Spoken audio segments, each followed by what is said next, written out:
नवरात्रि कन्या पूजन में कन्याओं को ये चीजें भूलकर भी मत खिला देना मित्रों। नवरात्रि में माता रानी का व्रत और पूजन बड़े ही भक्ति भाव से किया जाता है, लेकिन नवरात्रि के दौरान सबसे ज्यादा महत्व कन्या पूजन का ही बताया जाता है। कन्या माता रानी का छोटा स्वरूप होती है। कन्याओं को फूल की पंखुड़ियों की तरह नाजुक बताया जाता है। कन्या पूजन सर्वाधिक प्रिय और श्रेष्ठ होता है। कन्या के रूप में स्वयं माता जगत जननी जगदम्बा देवी माता वैष्णव 9 देवियां अर्थात समस्त ब्रह्मांड उनके शरीर के कण कण में वास करता है।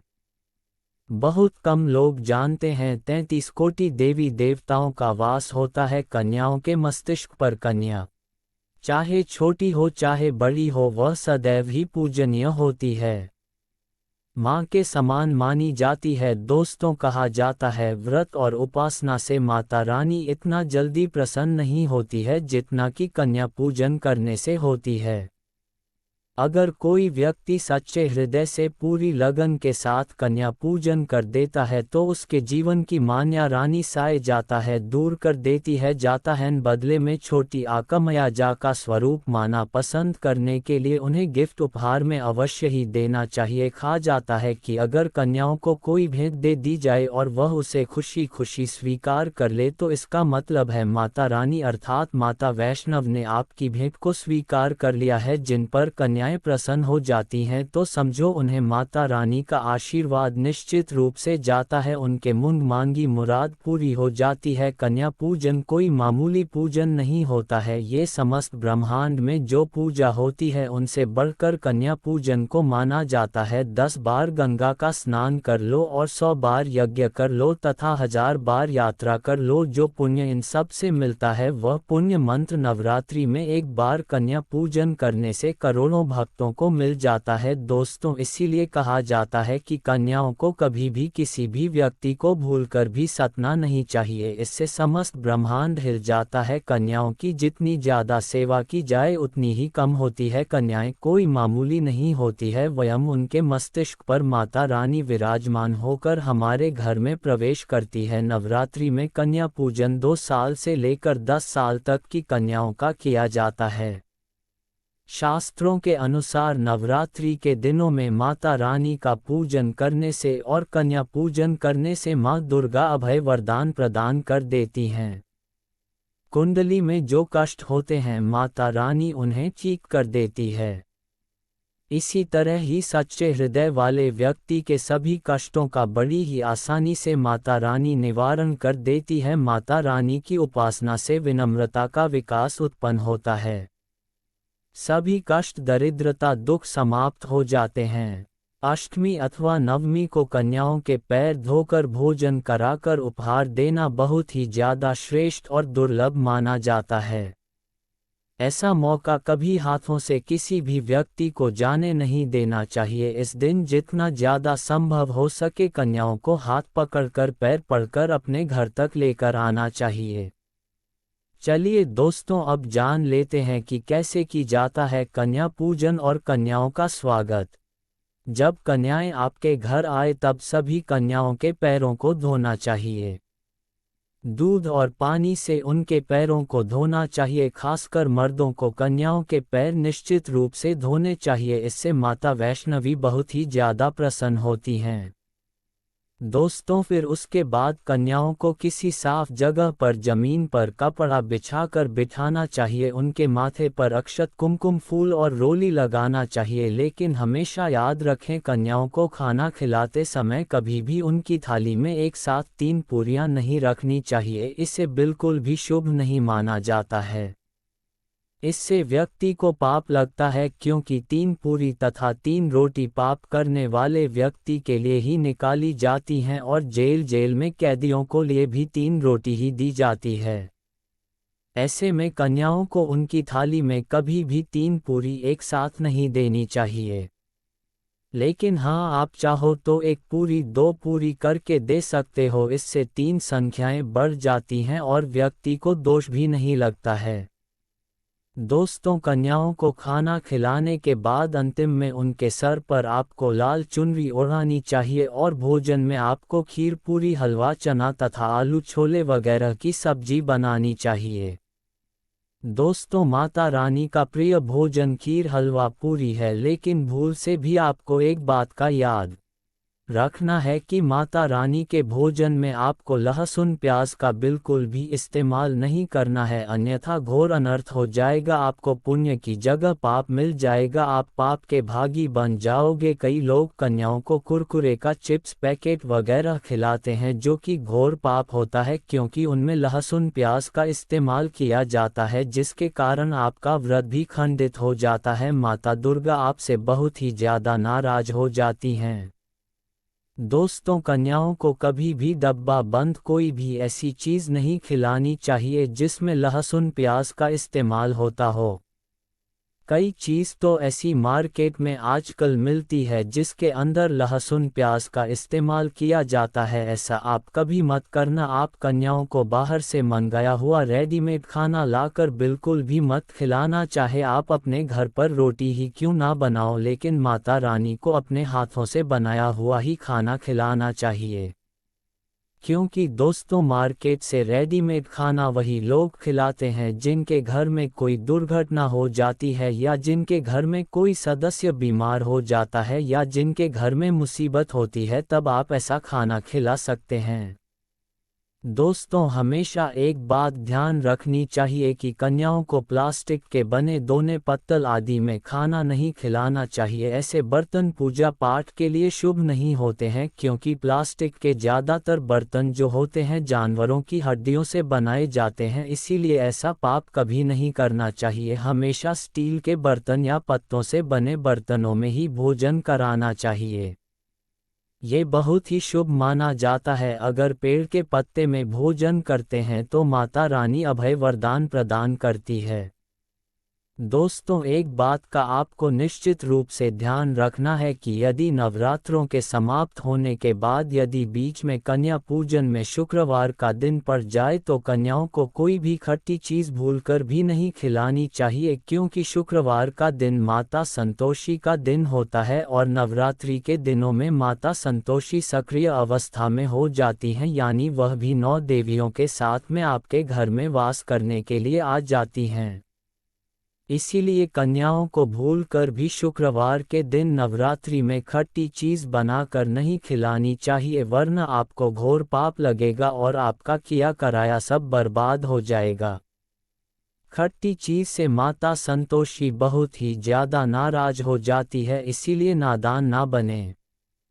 दोस्तों, भोजन करने के बाद कन्याओं की थाली में आपको एक लौंग जरूर रखना चाहिए, क्योंकि लौंग माता देवी शक्ति तथा दुर्गा माँ को बहुत ही ज़्यादा प्रिय है। लौंग माता शक्ति का ही प्रतीक मानी जाती है। लौंग में नवदुर्गा का वास होता है। इन 9 दिनों में माता रानी को लौंग का भोग भी लगाया जाता है और माँ रानी की पूजा में भी लौंग का उपयोग किया जाता है। तो खाना खाने के बाद कन्याओं को लौंग अवश्य अर्पित करनी चाहिए। माता रानी को अमृत से बढ़कर लौंग फ्री है, इसीलिए कन्याओं को थाली में चुपचाप एक लौंग रखकर जरूर देनी चाहिए। आपका भाग्य साथ में आसमान पर पहुंच जाएगा। माता लक्ष्मी आपके जीवन में धन की कभी कोई कमी नहीं आने देगी। दोस्तों, आपको बता दें, कन्या कन को उपहार में क्या दिन कन्याओं को खुश करने के लिए उनकी थाली में आपको थोड़ी बहुत दक्षिणा तो अवश्य ही देनी चाहिए, ताकि आपके घर में संपन्नता बनी रहे और धन की कभी कोई कमी ना हो। कन्या जब आपके घर से खुशी खुशी धन लेकर जाएगी तो वह भी आपको खुशी खुशी कई गुना धन प्रदान करेगी। इस समय कंजूसी नहीं करनी है, खुशी खुशी कन्याओं को धन अवश्य दे देना है। कन्याओं को कोई सुंदर गिफ्ट भी भेंट कर सकते हैं। शास्त्रों में कहा जाता है कि कन्याएं जितना ज्यादा खुश होती है, माता रानी उतनी ही जल्दी व्यक्ति को फल प्रदान कर देती हैं। ऐसे में आप कन्याओं को चॉकलेट बॉक्स भी दे सकते हैं तथा खूबसूरत कपड़े भी खरीद के दे सकते हैं, या फिर आप स्टील के बर्तन भी गिफ्ट के तौर पर दे सकते हैं, या आप कन्याओं को कोई भी लंच बॉक्स दे सकते हैं। याद रखना कि कन्याओं को कभी भी भूलकर भी कन्याओं को काले कपड़े गिफ्ट के तौर पर नहीं देने चाहिए, और ना ही कन्याओं को कोई लोहे का सामान खरीद कर देना चाहिए, नहीं तो राहु केतु का प्रभाव आपके जीवन में बहुत ही बुरा असर दिखाएगा। राहुकाल तथा राहु दोष आपका कभी पीछा नहीं छोड़ेंगे, आपको बर्बाद कर देंगे। दोस्तों, जब कन्याएं अपने घर के लिए प्रस्थान करें तो आपको प्रत्येक कन्या के चरणों का छूना चाहिए और अपने मन में चरण छूते समय प्रार्थना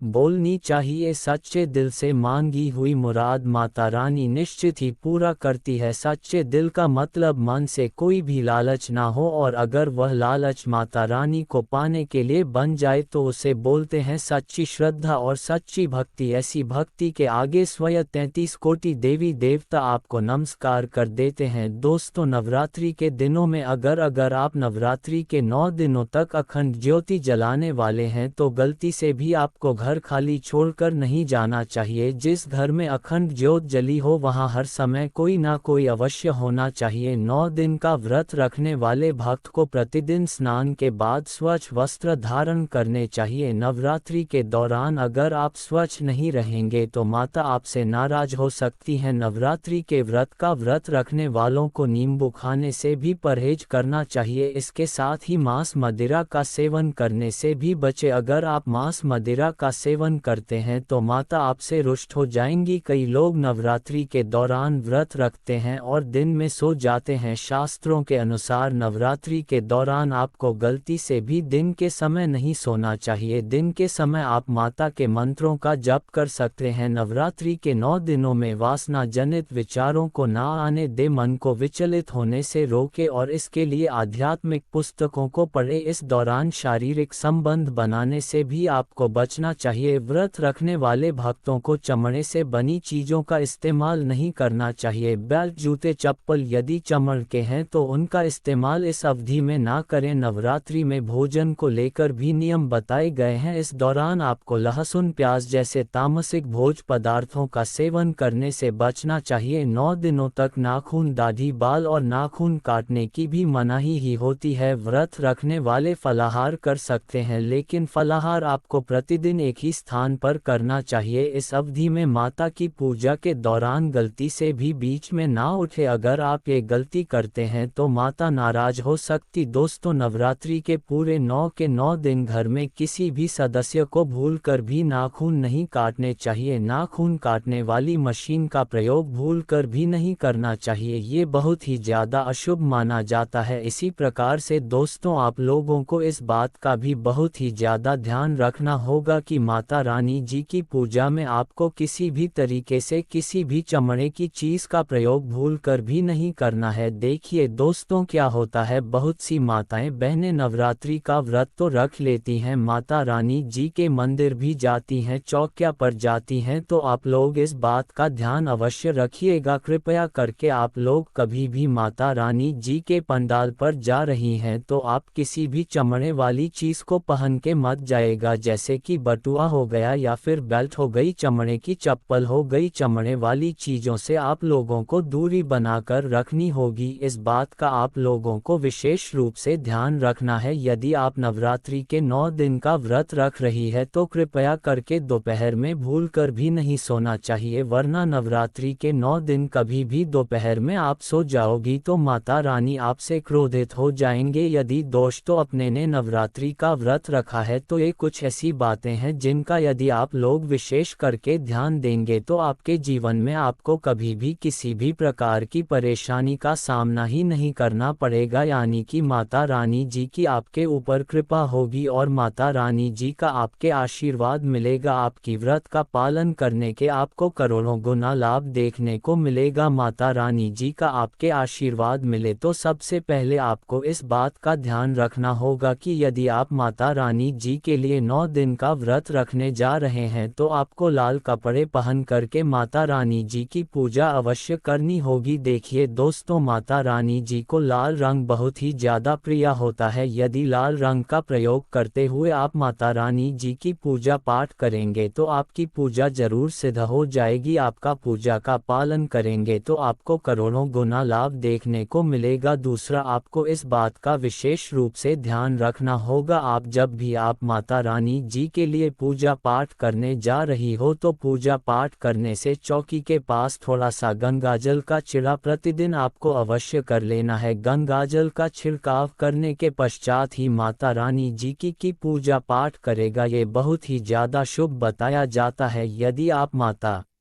रानी जी की पूजा में माता रानी जी को लाल गुड़हल का फूल अर्पित कर देती हैं तो ये बहुत ही ज़्यादा शुभ और मंगलकारी होता है। देखिए, लाल गुल का जो फूल होता है ना, वही ऐसा एक फूल होता है जो माता रानी जी के 9 अलग अलग स्वरूपों को एक साथ अर्पित किया जाता है। तो माता रानी जी की पूजा में यदि आप लाल गुड़हल के फूल का प्रतिदिन उनको अर्पित कर रही है तो माता रानी के 9 अलग अलग स्वरूपों का आपके आशीर्वाद आवास या मिल जाएगा। यदि आपने व्रत रखा है तो व्रत के दौरान में सीताफल का प्रयोग करेंगे तो इससे माना जाता है कि माता सीता जी का आपके आशीर्वाद अवश्य ही मिलता है। और माता रानी जी को यदि आप सीताफल अर्पित करेंगे तो इससे भी आपको माँ रानी का आशीर्वाद देखने को मिलेगा। नवरात्रि के दिनों में बहुत ऐसे लोग व्रत में होते हैं, ऐसे में कला करने से बचना चाहिए, क्योंकि कल से वृद्धारण्यम तहाँ संपत्ति ना, जहाँ कुमति तहाँ विपत निदाना। लड़ाई झगड़े वाले घर में लक्ष्मी नहीं ठहरती। माना जाता है कि व्रत करने वाले को नवरात्रि 9 दिनों तक अपना समय फिजूल की बातों में ना लगाकर धार्मिक ग्रंथों का अध्ययन करना चाहिए। इन दिनों दुर्गा चालीसा या दुर्गा सप्तशती का पाठ कर सकते हैं। नवरात्रि के पावन दिनों में साविता का विष ध्यान खाना चाहिए। आहा, व्यव और वीर में आपके साविता होना जरूरी है, तभी नवरात्र के व्रत का पूरा लाभ मिल सा। आप इन दिनों प्याज, लहसुन और मांस मदिरा का सेवन ना करें। नवरात्र के 9 दिनों तक पूर्ण सात्विक आहार लेना चाहिए। ना अब है, इन दिनों में महिलाओं और पुरुष दोनों को ब्रह्मचर्य का पालन करना चाहिए। माँ की पूजा अर्चना साफ मन से करने से ही माँ प्रसन्न होती है, इसलिए इन दिनों शारीरिक संबंध नहीं बनाने चाहिए।